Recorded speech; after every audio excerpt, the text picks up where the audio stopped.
Hello, students, and welcome once again on Haldar E-Academy online platform. আমরা বেশ কিছু class নিয়ে তোমাদের ওয়েস্ট বেঙ্গল বোর্ড বি এর যে ইংলিশ সিলেবাসটা রয়েছে তার আহ, প্রথম চ্যাপ্টারটা কমপ্লিট করে দ্বিতীয় চ্যাপ্টারে স্ট্রং রুটসে পড়া শুরু করেছি। তার বেশ কিছুটা অংশ আমাদের পড়া হয়েও গেছে। The whole story is written by, it is actually an autobiography of APJ Abdul Kalam. তার নিজের জীবনী সম্পর্কে এপিজে আব্দুল কালাম লিখে গেছেন যে তার ছোটবেলাটা কেমন ছিল। তো আমাদের যিনি এক সময়কার আমাদের প্রেসিডেন্ট ছিলেন, তো তার এবং তিনি একজন এত বড় সায়েন্টিস্ট ছিলেন। তার ছোটবেলাটা এতটাই সাধারণভাবে ছিল, কোনো আড়ম্বর ছাড়াই এত অনাড়ম্বর জীবনযাপন তিনি করতেন। এবং তিনি বলেছেন যে সেই শিক্ষাটা কিন্তু তিনি পেয়েছিলেন তার বাবার কাছ থেকে, বাবা এবং মা দুজনের কাছ থেকেই। এই জন্যই কিন্তু লেখাটার নাম তিনি দিয়েছেন দ্য স্ট্রং রুটস। মানে আমাদের প্রত্যেকটা মানুষের কিন্তু একটা রুট হয়। রুট হচ্ছে তার অরিজিন, যেটা কিনা অ্যাপারেন্টলি আমাদের বাবা মারাই আমাদের রুট। তো সুতরাং সেই প্যারেন্টসদের জীবনযাপন যদি সাধারণ এবং সুষ্ঠু আধ্যাত্মিকতা যুক্ত হয়, তাহলে কিন্তু সন্তান সন্ততিরাও তাদের মধ্যে সেই আধ্যাত্মিকতা বয়ে নিয়ে যেতে পারে। এখানে এপিজে আব্দুল কালাম সেটাই কিন্তু বলতে চেয়েছেন যে তার ছোটবেলায় তার বাবা মায়ের কথা যেটুকু মনে পড়ে, তিনি কিন্তু বরাবরই দেখে এসেছেন তার বাবা খুব উচ্চশিক্ষিত, খুব উচ্চবিত্ত না হওয়া সত্ত্বেও তিনি কিন্তু যথেষ্ট সম্ভ্রান্ত একজন ব্যক্তি ছিলেন। তাকে সবাই রেসপেক্ট করতেন, প্রত্যেকটা মানুষ তাকে রামেশ্বরমের প্রতিটা মানুষ তাকে সম্মান করতেন। এবং শুধু মুসলিম ধর্মের নয়, বিভিন্ন ধর্মের মানুষেরা সাহায্যের জন্য, তাদের আধ্যাত্মিক উন্নতির জন্য কিন্তু আসতেন তার বাবার কাছে। এবং তার মা খুব দয়াশীল একজন মহিলা ছিলেন, যিনি কিনা নিজের পরিবারের সাথে সাথে বাইরের পরিবারের লোকজন, মানে বাইরের মানুষদেরকেও প্রচুর তাদেরকে পেট ভরে খাওয়াতেন। তো এইরকম কিছু দৃষ্টান্ত তিনি তুলে ধরেছেন বারবারই তার বাবা এবং মায়ের সাথে সাথে। তার বাবার যে স্পিরিচুয়াল কোয়ালিটিস গুলো রয়েছে, আধ্যাত্মিকতার যে একটা বিশ্বাস রয়েছে, এবং তার মধ্যেও যে সেই আধ্যাত্মিকতাটা জার্মিনেট করেছে, it is only because of his father, সেই বিষয়টাই কিন্তু তিনি এখানে বারবার তুলে ধরেছেন। তো লাস্ট লাইন আমরা যেখানে শেষ করেছিলাম, যে দেখা যাচ্ছে এপিজে আব্দুল কালাম তার বাবার সাথে সন্ধেবেলার প্রার্থনায় যাচ্ছে এবং সেখানে প্রার্থনা করছে, আরবি ভাষার প্রার্থনার যে স্তব সে গাইছে, সেটা সে মানে কিন্তু বুঝছে না, কিন্তু একটা বিষয় সে বুঝছে, সেটা হচ্ছে এই স্তবগুলো কার উদ্দেশ্যে করা হচ্ছে, এক এবং অন্যতম ঈশ্বরের উদ্দেশ্যেই করা হচ্ছে। তো এই অবধি আমরা শেষ করেছিলাম। নেক্সট যেটা টেক্সটের পার্ট আমরা দেখে নেব। দেখো, the high priest of Rameswaram temple, Rameswaram মন্দিরের যে প্রধান পুরোহিত ছিলেন, যিনি ছিলেন পক্ষী লক্ষ্মণা শাস্ত্রী, তার নাম পক্ষী লক্ষ্মণা শাস্ত্রী, ওয়াজ আ ভেরি, অ্যাকচুয়ালি এটা লুজ নয়, ক্লোজ ফ্রেন্ড হবে। তোমাদের এখানে প্রিন্টিং মিস্টেক থাকতে পারে, তোমরা একটু দেখে নিও, এটা লুজ নয়, এটা হবে ক্লোজ ফ্রেন্ড। তো close friend of my father's, আমার বাবার খুব কাছের একজন বন্ধু ছিলেন।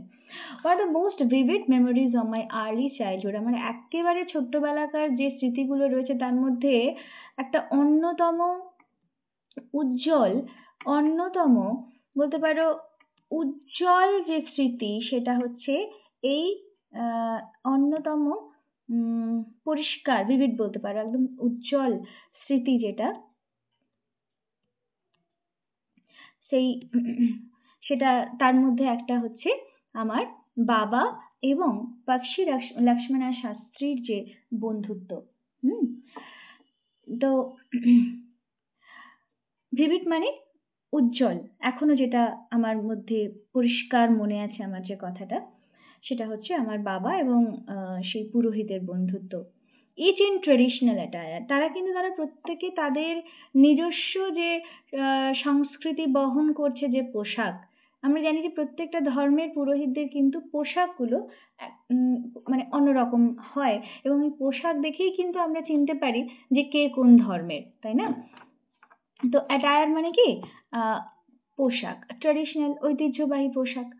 তো ডিসকাসিং স্পিরিচুয়াল ম্যাটার্স, তারা কি ডিসকাস করতেন না, বিভিন্ন আধ্যাত্মিক বিষয়বস্তু। When I was old enough to ask questions, তো ছোটবেলায় তো তিনি খুব একটা প্রশ্ন করতে পারতেন না, কিন্তু যখন তিনি কোয়েশ্চেন করার মতন বড় হলেন, I asked my father, আমি আমার বাবাকে জিজ্ঞাসা করলাম about the relevance of prayer. Relevance মানে কি না, যে প্রাসঙ্গিকতা। এই যে আমরা দিনরাত ঠাকুরের প্রার্থনা করি, পুজো করি, হ্যাঁ, পুজো আর্চা করি, যাই করি না কেন, এর প্রাসঙ্গিকতা কি? My father told me, আমার বাবা আমাকে বলেছিলেন, there was nothing mysterious about prayer. দেখো, প্রার্থনা সম্পর্কে কোনো রকম রহস্যজনক কিছু নেই। মিস্টিরিয়াস, এমন কিছু রহস্যজনক ব্যাপার কিন্তু প্রেয়ারের মধ্যে নেই। Rather, prayer made possible a communion of the spirit between people. প্রার্থনাটা কি না, এটা made possible a communion of the spirit between people. মানুষে মানুষে যে যে একটা কানেকশন হতে পারে, একটা বাঁধনে আমরা বাঁধতে পারি, এই প্রেয়ার দিয়েই কিন্তু আমরা একে অপরের সাথে একটা বাঁধনে বাঁধা হতে পারি। ওয়েন ইউ প্রে, যখন তুমি প্রার্থনা করো, হি সেড, তিনি বললেন, ইউ ট্রান্সেন্ড ইয়োর বডি, তুমি তখন তোমার বডিকে পরিবর্তিত করো, and become a part of the cosmos. তুমি এক জায়গা থেকে আরেক জায়গায়, ট্রান্সেন্ড করা মানে to travel from one place to another. Transcend মানে এক জায়গা থেকে অন্য জায়গায় তোমার বডিটা স্থানান্তরিত হয়। কোথায় না, তুমি তখন নিজেকে আর ইহ জগতের নয়, তুমি বিশ্ব ব্রহ্মাণ্ডের একটা পার্ট হিসেবে নিজেকে মনে করতে থাকো। which knows no division of wealth, age, caste or creed. বলে না যে ঈশ্বরের দরবারে আমরা সবাই সমান। ঈশ্বর কিন্তু কখনো ভেদ করেন না, যে তার সন্তানের কে উচ্চবিত্ত, কে নিম্নবিত্ত, কার কত বয়স, কার কি ধর্ম, কার কি বর্ণ, কোনো কিছু নিয়েই কিন্তু ঈশ্বর ভেদাভেদ করেন না। আমরা যখন ঈশ্বরের কাছে যাই, তখন আমরা এক মন, এক বিশ্বাস নিয়ে যাই, তাই তো? My father could convey complex spiritual concepts. আমার বাবা কনভে করতে পারতেন, কি কনভে করতে পারতেন? জটিল আধ্যাত্মিক সমস্ত ধ্যান ধারণাগুলো তিনি বহন করতে পারতেন, বোঝাতে পারতেন। কি না, জটিল আধ্যাত্মিক বিষয়গুলো কিসে? খুব সিম্পল ডাউন টু আর্থ তামিলে, যেগুলো খুব জটিল বলতে পারো, যে ধর্মীয় কথা যেগুলো রয়েছে, আধ্যাত্মিকতার যে বিষয়বস্তুগুলো রয়েছে, সেই জটিল বিষয়বস্তুগুলোকে খুব সহজে তিনি একদম চলতি তামিলে ব্যাখ্যা করতে পারতেন। ইন হিজ ওন টাইম, তার সময়ে, ইন হিজ ওন প্লেস, তার জায়গায়, in what he really is, হ্যাঁ, তিনি প্রকৃত কি, and in the stage he has reached, এবং কোন জায়গায় তিনি উপনীত হয়েছিলেন, সেটা ভালো অথবা খারাপ। Every human being is a specific element within the whole of the manifest divine being. তো বলছি যে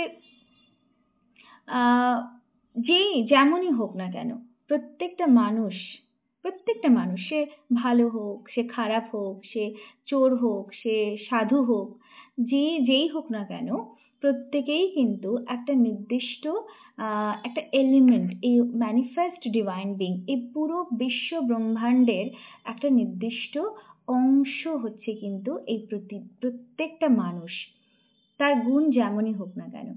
so why be afraid of difficulties?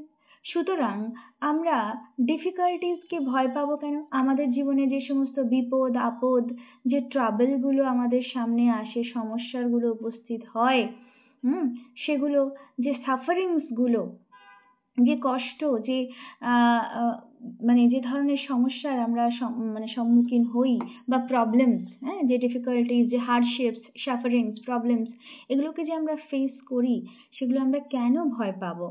When troubles come, যখন সমস্যাগুলো আসে, try to understand the relevance of your sufferings. বোঝার চেষ্টা করো তোমার যে যন্ত্রণা, তোমার সাফারিংস মানে তোমার যে যন্ত্রণা, যে কারণে তুমি কষ্ট পাচ্ছ, তার প্রকৃত প্রাসঙ্গিকতাটা কি, তাহলে রেলিভেন্স মানে প্রাসঙ্গিকতা। তাহলে তুমি যে যন্ত্রণা পাচ্ছ তার প্রাসঙ্গিকতাটা কোথায়? তার মানে এইটা যে দেখো, আমাদের যে মানব জীবনে আমরা সবসময় বলি আমার এই কষ্ট সেই কষ্ট, তবে তুমি পৃথিবীতে এমন কোনো মানুষ নেই যে বলবে না যে আমার কোনো কষ্ট নেই, তাই না? তাহলে প্রত্যেকটা মানুষের কিছু না কিছু কষ্ট থাকেই, কষ্ট রয়েছে। কেন আমরা কষ্ট পাই? কারণ প্রথমত আমরা কষ্ট পাই আমাদের এক্সপেকটেশন থেকে, তাই না? আমাদের প্রচুর এক্সপেকটেশন। মানব জীবনে আশার কোনো শেষ নেই। যার যতই থাকুক না কেন, আমাদের কিন্তু আরো বেশি করে আমাদের প্রয়োজনের তুলনায় অতিরিক্ত আমাদের চাই। সেটা সম্পর্ক থেকে এক্সপেকটেশন হতে পারে, সেটা সম্পদ থেকে এক্সপেকটেশন হতে পারে, বা সেটা অন্য আরো পার্থিব বিষয়বস্তু থেকে এক্সপেকটেশন হতে পারে। যে আমার কেন ওটা নেই, ওর এটা আছে আমার কেন এটা নেই, আমি কেন এটা পেলাম না। হ্যাঁ, তো এই যে আমাদের ধারণা, এই বিষয়গুলো থেকেই কিন্তু আমাদের যত রকমের বলতে পারো যে কাঠিন্য, আমাদের যত রকমের যে ভোগান্তি, আমাদের যে সমস্যাগুলো, সবকিছু কিন্তু এই থেকেই তৈরি হয়। তাহলে আগে বুঝতে হবে যে এই কষ্টগুলোর প্রাসঙ্গিকতা কোথায়। সত্যিই কি এই কষ্টগুলো আমাদের জীবনের কোনো অংশ? চাইলে কি আমরা পারি না এই কষ্টগুলোকে দূর করতে? সেই প্রাসঙ্গিকতা যদি কেউ বুঝতে পারে, তাহলে কিন্তু সে আর কষ্ট পাবে না। এবার দেখো বলছে, এই লাইনটা ভীষণ ভীষণ ইম্পর্টেন্ট। সেটা হচ্ছে, adversity always presents opportunities for introspection. Introspection মানে অন্তর্দৃষ্টি। ইন্ট্রোস্পেকশন মানে কি? অন্তর্দৃষ্টি। তো আমাদের প্রত্যেকের মধ্যে আমরা জানি যে একটা অন্তর্দৃষ্টি রয়েছে। দেখবে যে কাজটা আমরা চোখে যারা দেখতে পাই, তারা অনেক কিছুই চোখের সামনে আমরা দেখতে পাই, সবটাকে আমরা রিসিভ করি। যা যা আমরা দেখতে পাই সবটাকে কিন্তু আমরা গ্রহণ করে নিই। কিন্তু সব গ্রহণ করলেও আমাদের ভেতরে কিন্তু সবটা গিয়ে পৌঁছয় না। সবটা, যে বিষয়টাকে নিয়ে আমরা বেশি করে ভাবি, যে বিষয়টাতে আমরা জড়িয়ে থাকি, সেই বিষয়টাই কিন্তু আমাদের ভেতরে যায়। আর সেটাই হচ্ছে অন্তর্দৃষ্টি। যার অন্তর্দৃষ্টি যত প্রখর, সে কিন্তু নিজেকে তত আলাদা করে, দুঃখ কষ্ট থেকে নিজেকে আলাদা করে রাখতে পারে। সে যদি বুঝতে পারে যে এই দুঃখ কষ্টের বেসিক্যালি কোনো রকম উৎস নেই, এগুলো জাস্ট কি বলবো, একটা সেন্টিমেন্ট, একটা ছোট ছোট ইমোশন, আবেগ, আর কিচ্ছু না। যদি সে সেটা বুঝতে পারে, তাহলে কিন্তু সে অনেকটাই এই দুঃখ কষ্ট থেকে নিজেকে দূর করতে পারবে। তখনই সে সেটা বুঝতে পারবে যখন তার অন্তর্দৃষ্টি অনেক বেশি তীক্ষ্ণ হবে। আর এখানে এই লাইনটার অর্থ হচ্ছে অ্যাডভার্সিটি। অ্যাডভার্সিটি মানে কি? প্রতিকূলতা। যেটা ধরো আমরা একটা জিনিস চাইছি, মানে চাইছি এক, আর ঘটছে আরেক, সেটা হচ্ছে অ্যাডভার্সিটি, প্রতিকূলতা। হ্যাঁ, বিভিন্ন বাধা, আমরা বলতে পারি বাধা, যেটা আমাদের কাজে যখন কোনো বাধা সৃষ্টি হয়, সেটা অ্যাডভার্সিটি। তো বলছি, adversity always presents opportunities. Opportunities মানে সুযোগ। হ্যাঁ, কি সুযোগ? কি আমাদের সুযোগ দেয় না? ইন্ট্রোস্পেকশন, অন্তর্দৃষ্টি। দেখবে যার জীবনে যত বড় প্রবলেম এসেছে, সে কিন্তু তত বেশি মানে ভেতর থেকে ভাবতে, গভীরতা দিয়ে ভাবতে পারে। কেন? কারণ সে জানে যে আমি আমার জীবনে এত বড় কষ্ট থেকে যখন মুক্তি পেয়েছি, তখন আমার কাছে আর কোনো কষ্টই কষ্ট, মানে এমনটা হয় না যে যার কাছে কিছুই নেই তার হারাবারও কিছু নেই। তো যার কাছে সব থেকে বেশি কষ্টটা যে পুইয়েছে, যে একবার ভোগ করেছে, তার কাছে পৃথিবীর আর ছোটখাটো কষ্টগুলো কষ্ট বলে মনেই হয় না। কারণ সে জানে যে আমি এর থেকে অনেক বড় কষ্ট সহ্য করে এসেছি, সুতরাং এই কষ্টটা আমার কাছে কোনো কষ্টই নয়। যে ইন্ট্রোস্পেকশন, অন্তর্দৃষ্টি। তো তোমার কাছে যত বেশি তোমার সামনে বাধা আসবে, প্রতিকূলতা আসবে, তোমার জীবনে যত বেশি চ্যালেঞ্জেস আসবে, সেই চ্যালেঞ্জেসগুলোকে অ্যাকসেপ্ট করে এগিয়ে যাওয়ার নামে কিন্তু জীবন। তো যারা বড় মাপের মানুষ হয়েছেন, যারা জীবনে সফল হয়েছেন সেই অর্থে, তারা কিন্তু প্রত্যেকেই জীবনে স্ট্রাগল করেছেন, এবং জীবনের অনেক বাধা প্রতিকূলতা সমস্ত কিছুকে জয় করেই কিন্তু তারা একটা মানে একদম উন্নতির চরম শিখরে পৌঁছেছেন। সেক্ষেত্রে বাধাকে ভয় পেলে কিন্তু আমাদের চলবে না। যে কোনো ডিফিকাল্টিজ এলে, সাফারিংস এলে আমরা ভয় পেয়ে যদি পিছিয়ে যাই, তাহলে কিন্তু আমরা আমাদের লক্ষ্যে পৌঁছতে পারবো না, তাই না? তো এটাই এই লাইনের একদম যেটা ইনার মিনিং। নেক্সট দেখো, Why do you say this to the people who come to you for help and advice? তাহলে তুমি এই কথাগুলোই সেই মানুষজনদেরকে বলো না কেন যারা তোমার কাছে সাহায্য এবং অ্যাডভাইস নিতে আসে? হুম, I asked my father, আমি আমার বাবাকে জিজ্ঞাসা করলাম. He put his hands on my shoulders and looked straight into my eyes. তিনি আমার কাঁধে হাত রাখলেন এবং সরাসরি আমার দিকে চেয়ে রইলেন, আমার চোখের দিকে চেয়ে রইলেন. For quite some time, বেশ কিছু সময় ধরে he said nothing, তিনি কিছুই বললেন না, as if he was judging my capacity, যেন মনে হচ্ছিল তিনি আমার ক্ষমতা বিচার করছিলেন, যে আমার যে কথাটা উনি বলতে চাইছেন বা বলতে যাচ্ছেন সেটা বোঝার মতন ক্ষমতা আমার হয়েছে কি, to comprehend his words, তার যে ভাষা সেটা কম্প্রিহেন্ড করা মানে কি, বোঝা, আন্ডারস্ট্যান্ড করা, মেক আউট. হ্যাঁ, মেক আউট হচ্ছে যার ফ্রেজাল ভার্ব, মানে বোঝা বা টু আন্ডারস্টুড, হ্যাঁ sorry to understand, to understand. তো সেই তার ভাষা বা তার যে কথা তিনি বলতে যাচ্ছেন সেগুলো বোঝার মতন ক্ষমতা আমার হয়েছে কিনা সেটা দেখার জন্য তিনি আমার চোখের দিকে একদৃষ্টিতে চেয়ে রইলেন.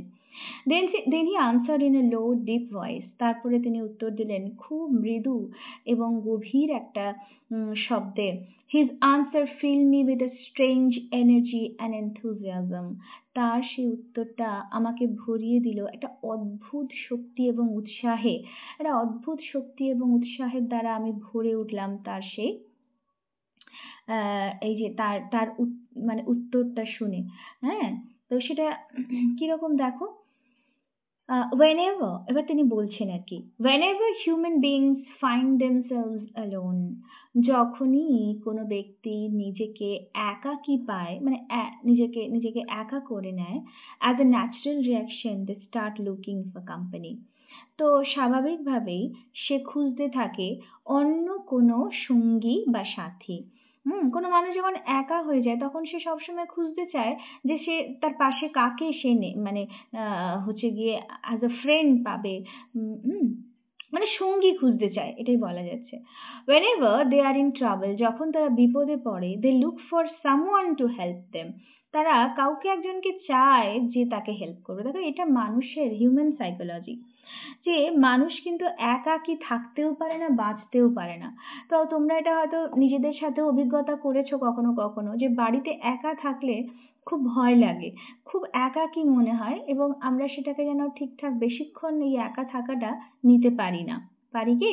তো আমরা খুব মানে খুব তাড়াতাড়ি খুঁজি যে কেউ যেন আমার পাশে আসে, কারোর সাথে একটা কথা বললে মনে হয় ভালো হয়, বা আমরা সবাই জানি যে আমাদের নিজেদের সমস্যা অন্য কেউ কখনো সমাধান করে দিতে পারবে না. তা সত্ত্বেও কিন্তু আমরা কোনো বন্ধু খুঁজি, আমরা কোনো সঙ্গী খুঁজি, যাকে আমি আমার সমস্যার কথাগুলো বলে অন্তত হালকা হতে পারবো. তো এটাই হচ্ছে আসল বিষয় এখানে আর কি. তো whenever they are in trouble, they look for someone to help them. Whenever they reach an impasse, they look to someone to show them the way out.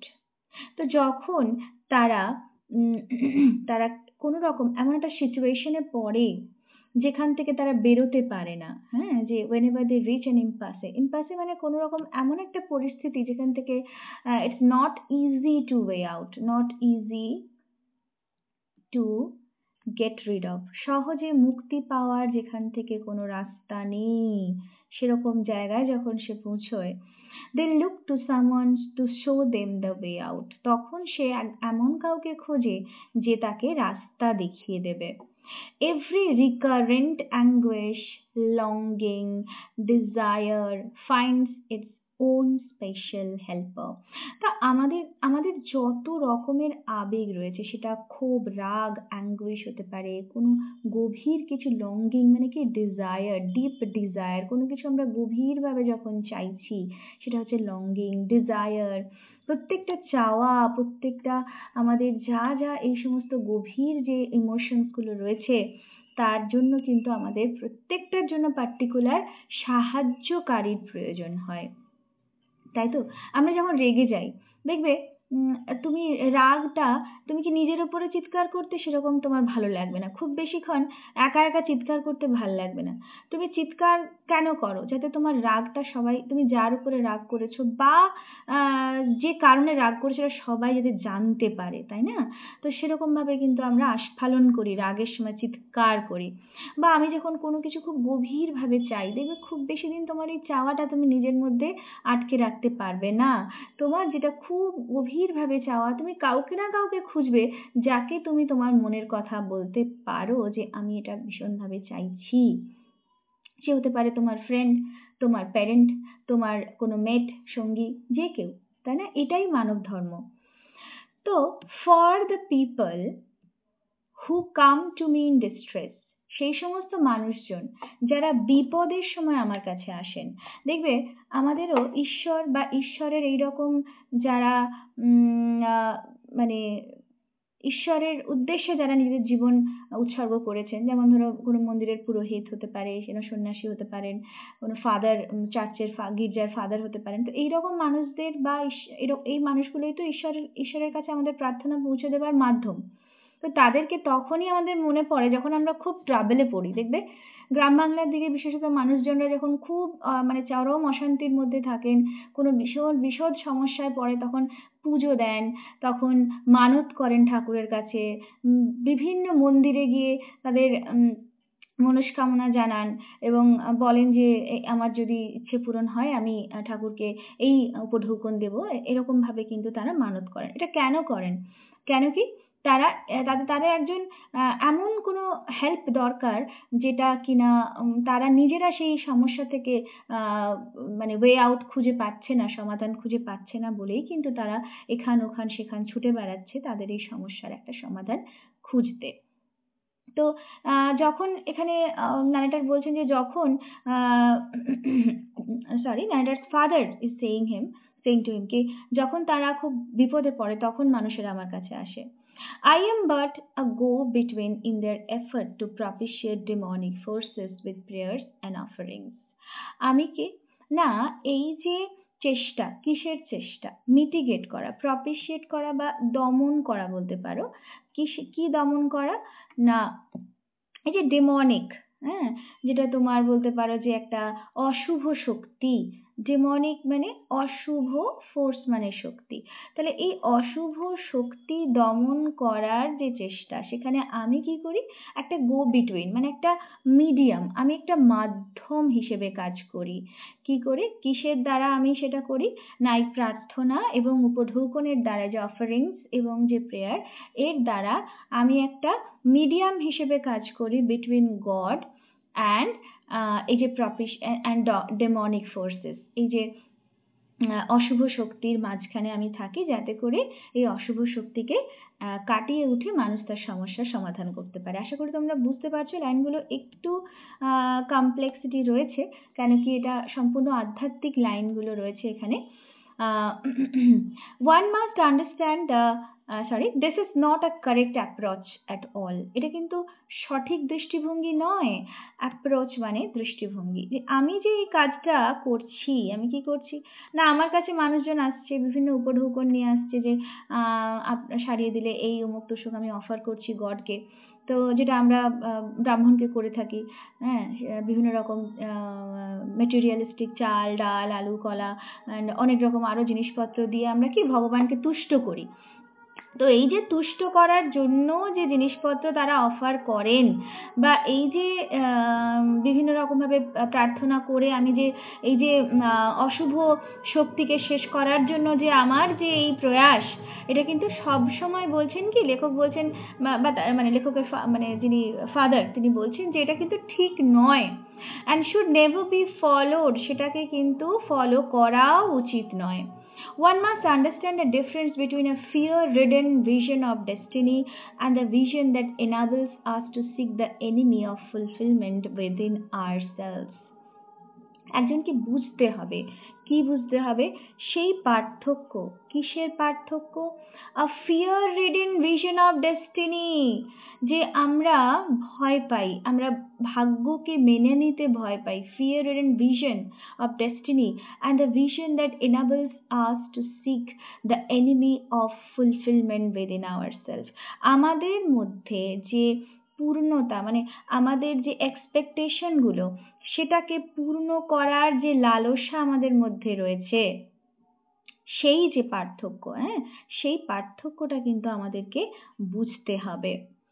I remember my father starting his day at 4 a.m. আমার মনে আছে আমার বাবা তার দিন শুরু করতেন 4টের সময়, by reading the namaz before dawn. ভোরের আগেই নামাজ পড়ে তিনি তার দিন শুরু করতেন।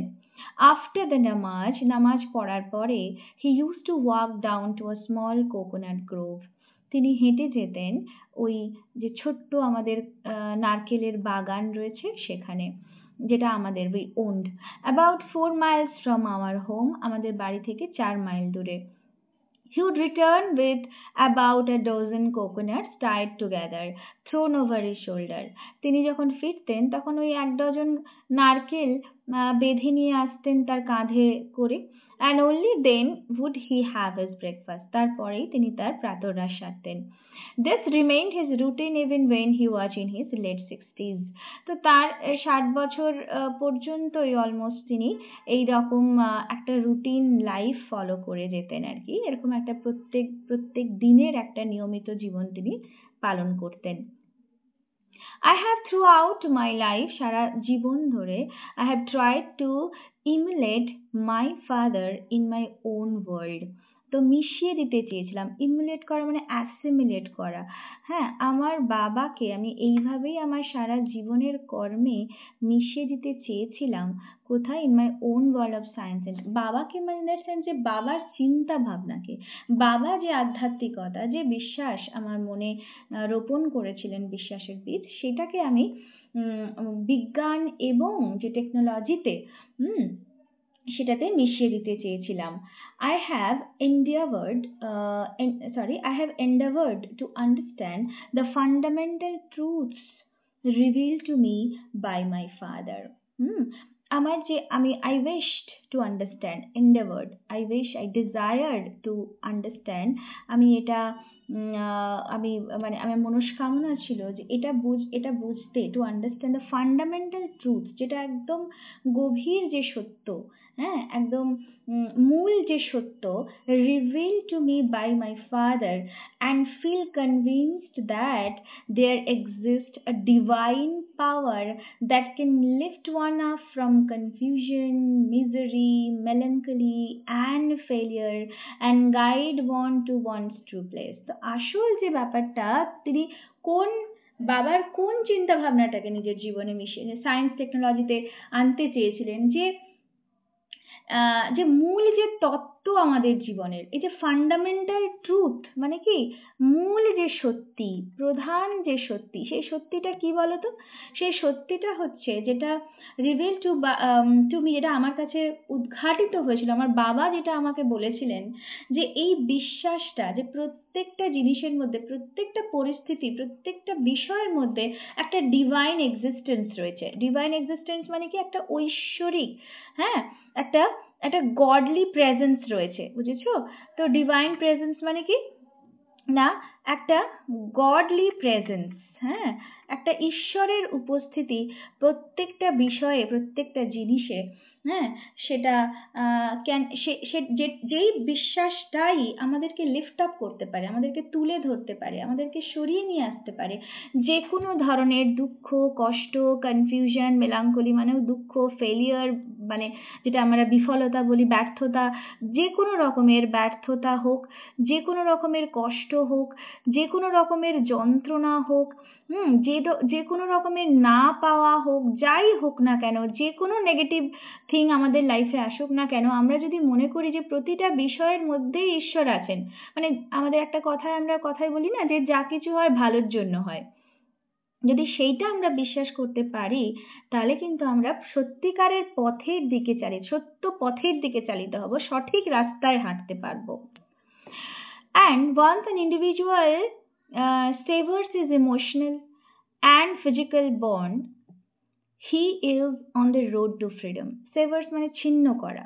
তো একবার যদি কোনো ব্যক্তি সে তার আবেগ এবং শারীরিক যে বন্ধন সেটাকে ছিন্ন করতে পারে, he is on the road two freedom, সেই এগিয়ে চলবে স্বাধীনতার দিকে, সুখের দিকে, শান্তির দিকে, মনের শান্তির দিকে। তাহলে যা কিছু আমাদের অসুখ, যা কিছু আমাদের কষ্ট, যন্ত্রণা, সবকিছু কিন্তু এই বন্ড থেকে, একটা শারীরিক বলো মানসিক বলো যে বন্ধনে আমরা আবদ্ধ, সেই বন্ধন থেকে যদি আমরা মুক্ত না হতে পারি, তাহলে কিন্তু আমরা কখনোই প্রকৃত স্বাধীনতা পাবো না।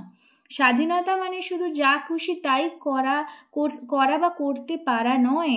স্বাধীনতা মানে মনের স্বাধীনতা, যেখানে কোনো এক্সটার্নাল থিং, কোনো বাইরের জগতের কোনো কিছু আমাকে দুঃখ বা আঘাত দিতে সক্ষম হবে না। তখনই কিন্তু আমার মন প্রকৃতভাবে স্বাধীন হবে। তো আশা করি স্টুডেন্টস তোমাদের ক্লাসটা ভালো লেগেছে। ক্লাসের মধ্যে অনেক মেসেজ রয়েছে, আধ্যাত্মিকতার একটা সুন্দর দৃষ্টান্ত রয়েছে, যিনি এপিজে আব্দুল কালাম। তোমরা আরও তার autobiographical the wings of fire, এই লেখা মানে এর মধ্যে রয়েছে তার লেখা, তোমরা পড়ো, তোমাদের ভীষণ ভালো লাগবে এবং তার সম্পর্কে জানলে তোমরা অনেক বেশি ব্যক্তিগত জীবনে ইন্সপায়ার্ড হতে পারো। তো আজকে আমরা টেক্সটের পার্টটা এখানেই শেষ করলাম। এরপর এক্সারসাইজগুলো করে নেব। দেখো, choose the correct answer from the alternatives given. সহজে কিছু মানে কোয়েশ্চেন্স রয়েছে, আমরা এগুলো এই ক্লাসের মধ্যে শেষ করে নেব। What is the significance of the title Strong Roots in this extract? টাইটেলের সিগনিফিকেন্সটা কি? It refers to the author's family tree. এটা কি অথর তার পরিবারের গাছের সম্পর্কে বলেছে, অথবা it symbolizes the important values instilled in the author during his childhood? যে এটা কি সিম্বলাইজ করছে, যে খুব গুরুত্বপূর্ণ যে ভ্যালু সেন্সগুলো রয়েছে, মূল্যবোধ, যেটা কি স্থাপন করা হয়েছিল, ইনস্টিল করা মানে স্থাপন করা হয়েছে লেখকের খুব ছোটবেলাতেই, সেটা না it describe the strong trees near his childhood home, নাকি খুব শক্তপোক্ত গাছগুলো যেগুলো তার বাড়ির কাছে ছিল সেগুলো ডিসক্রাইব করছে, নাকি ইট ফোরশ্যাডোজ দ্য অথার ফিউচার অ্যাচিভমেন্টস, নাকি এটা অথারের যে ভবিষ্যৎ যে অ্যাচিভমেন্ট সেটাকে মানে তার প্রতিচ্ছবি তুলে ধরছে। অ্যাকচুয়ালি এটার মধ্যে আমরা জানি যে সঠিক আনসারটা হবে কিন্তু it symbolizes the important values instilled in the author during his childhood. That would be the correct answer. Next question এ চলে যাব। Who is Jainul Abidin in the extras? আমরা সবাই জানি যে এটা কি অথারসের এই যে অথরের ফাদার। জাইনুল আবেদিন কে? না অথরের বাবা। তো what lesson does the author learn from his father's words about troubles and sufferings? Travels এবং সাফারিংস নিয়ে, কষ্ট, দুঃখ, যন্ত্রণার বিষয় নিয়ে লেখক তার বাবার কাছ থেকে কি শিক্ষা পেয়েছিলেন? To avoid difficulties at all cost, যে কোনো মূল্যেই তোমাকে ডিফিকাল্টিজ অ্যাভয়েড করে যেতে হবে। Two view challenges as opportunities for growth and self Discovery, যে চ্যালেঞ্জেসগুলোকে, আমাদের জীবনে যে চ্যালেঞ্জেসগুলো আসে সেগুলো সুযোগ হিসেবে আমাদেরকে অ্যাকসেপ্ট করে নিতে হবে, যাতে করে আমরা সেই চ্যালেঞ্জ অ্যাকসেপ্ট করে এগিয়ে যেতে পারি। আমরা আমাদের নিজস্ব যে সেলফ একটা ডিসকভারি, আমরা নিজেকে আবিষ্কার করতে পারি যে হ্যাঁ, এই চ্যালেঞ্জটা আমি উত্তীর্ণ হতে পেরেছি মানে আই এম এবল। তো সেটাই আসল কথা, এটাই আনসার হবে। তো আমাদের নেক্সট অপশনগুলো দেখে নেব। Two rely on others for help during difficult Times, নাকি অন্যের উপর বিশ্বাস করতে হবে যখন আমরা বিপদে পড়ি, নাকি to blame god for misfortune, মানে এই মিসফরচুনের জন্য বা আমাদের ভাগ্য হারা হওয়ার জন্য আমরা কাকে অ্যাকিউজ করব? ভগবানকে আমরা দোষারোপ করবো যে যা তুমি ভগবান, তুমি এর জন্য দায়ী, অল দিস। নিশ্চয়ই নয়। তো আনসার হবে এটাই, to view challenges as opportunities for growth and self discovery. তো children, up to that I have just finished our chapter 2, that is Strong Roots. I hope you enjoyed the whole class, and I assure you are going to enjoy the whole syllabus as well with me. আমার সাথে তোমরা পুরো সিলেবাসটাই enjoy করবে। আমরা একটা একটা করে topic এইভাবেই শেষ করব এবং সেখান থেকে পুরো নির্যাসটা এইভাবেই আমরা উপভোগ করব। সাথে সাথে তোমরা পড়তেও থাকবে। আর এইভাবেই এই প্ল্যাটফর্মে তোমরা তোমাদের কন্টেন্টসগুলো পেয়ে যাবে। তোমরা প্লে স্টোর থেকে হালদার ই একাডেমি অ্যাপটা ডাউনলোড করে নাও ফ্রিতে। তোমরা সমস্ত কন্টেন্ট, সাথে সাথে MCQ, discussion, writing skill, grammar সব কিছুই একটা প্ল্যাটফর্মেই পেয়ে যাচ্ছ। আশা করি তোমরা ক্লাস এনজয় করছো এবং ভবিষ্যতে আরও এনজয় করবে। So children, till that, take care and by.